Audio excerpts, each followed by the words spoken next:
حدیث نمبر 11۔ انہوں نے ابو موسیٰ رضی اللہ تعالیٰ عنہ سے وہ کہتے ہیں کہ لوگوں نے پوچھا یا رسول اللہ کون سا اسلام افضل ہے؟ تو نبی کریم صلی اللہ علیہ وسلم نے فرمایا وہ جس کے ماننے والے مسلمانوں کی زبان اور ہاتھ سے سارے مسلمان سلامتی میں رہے۔ حدیث نمبر 12۔ وہ عبداللہ بن عمرو بن عاص رضی اللہ تعالی عنہما سے کہ ایک دن ایک آدمی نے نبی کریم صلی اللہ علیہ وسلم سے پوچھا کہ کون سا اسلام بہتر ہے؟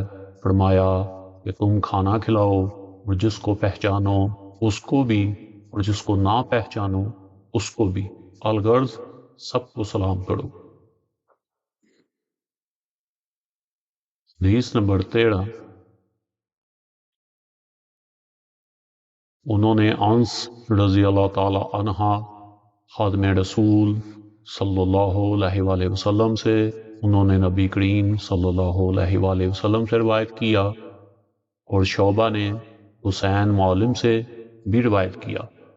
انہوں نے قتادہ سے، انہوں نے انس رضی اللہ تعالی عنہ سے، انہوں نے نبی کریم صلی اللہ علیہ وسلم سے نقل فرمایا کہ نبی کریم صلی اللہ علیہ وسلم نے فرمایا تم میں سے کوئی شخص ایماندار نہ ہوگا جب تک اپنے بھائی کے لیے وہ نہ چاہے جو اپنے نفس کے لیے چاہتا ہے۔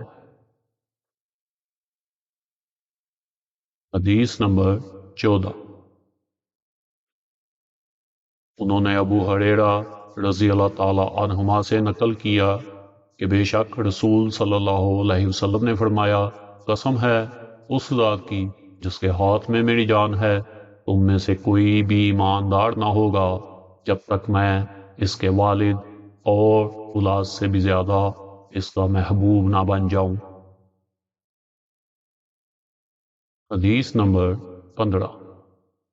وہ انس رضی اللہ تعالی عنہ سے کہ نبی کریم صلی اللہ علیہ وسلم نے فرمایا تم میں سے کوئی شخص ایماندار نہ ہوگا جب تک اس کے والد اور اس کی اولاد اور تمام لوگوں سے زیادہ اس کے دل میں میری محبت نہ ہو جائے۔ حدیث نمبر 16۔ آپ صلی اللہ علیہ وآلہ وسلم نے فرمایا 3 خصلتیں ایسی ہیں کہ جس میں یہ پیدا ہو جائیں اس نے ایمان کی مٹھاس کو پا لیا۔ اول یہ کہ اللہ اور اس کا رسول اس کے نزدیک سب سے زیادہ محبوب بن جائیں، دوسرے یہ کہ وہ کسی انسان سے محض اللہ کی رضا کے لیے محبت رکھے، تیسرے یہ کہ وہ کفر میں واپس لوٹنے کو ایسا برا جانے جیسے آگ میں ڈالے جانے کو برا جانا جاتا ہے۔ حدیث نمبر 17۔ آپ صلی اللہ علیہ وآلہ وسلم نے فرمایا انصار سے محبت رکھنا ایمان کی نشانی ہے اور انصار سے کینہ رکھنا نفاق کی نشانی ہے۔ حدیث نمبر 18۔ رسول اللہ صلی اللہ علیہ وسلم نے اس وقت جب آپ کے گرد صحابہ کی ایک جماعت بیٹھی ہوئی تھی فرمایا کہ مجھ سے بیعت کرو اس بات پہ کہ اللہ کے ساتھ کسی کو شریک نہ کرو گے، چوری نہ کرو گے، زنا نہ کرو گے، اپنی اولاد کو قتل نہ کرو گے، اور نہ عمدن کسی پر کوئی ناحق بہتان باندھو گے، اور کسی بھی اچھی بات میں اللہ کی نافرمانی نہ کرو گے۔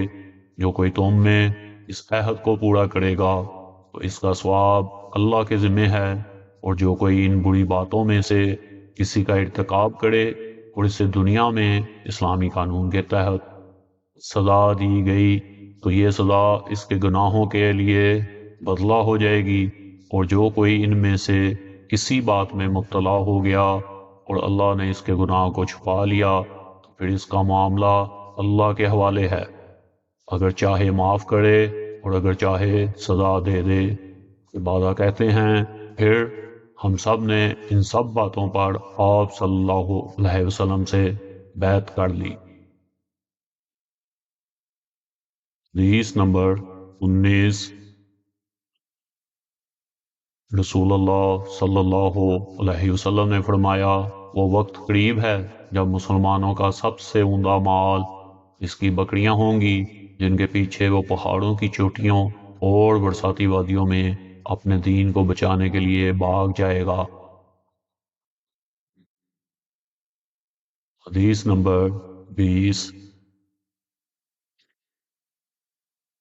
شام نقل کرتے ہیں عائشہ رضی اللہ تعالی عنہا سے، وہ فرماتی ہیں کہ رسول اللہ صلی اللہ علیہ وسلم لوگوں کو کسی کام کا حکم دیتے تو وہ ایسا ہی کام ہوتا جس کے کرنے کی لوگوں میں طاقت ہوتی۔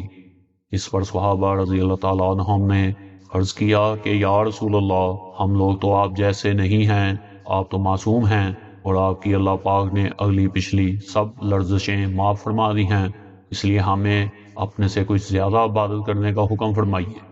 یہ سن کر آپ صلی اللہ علیہ وسلم ناراض ہوئے، حتیٰ کہ خفگی آپ صلی اللہ علیہ وسلم کے چہرہ مبارک سے ظاہر ہونے لگی۔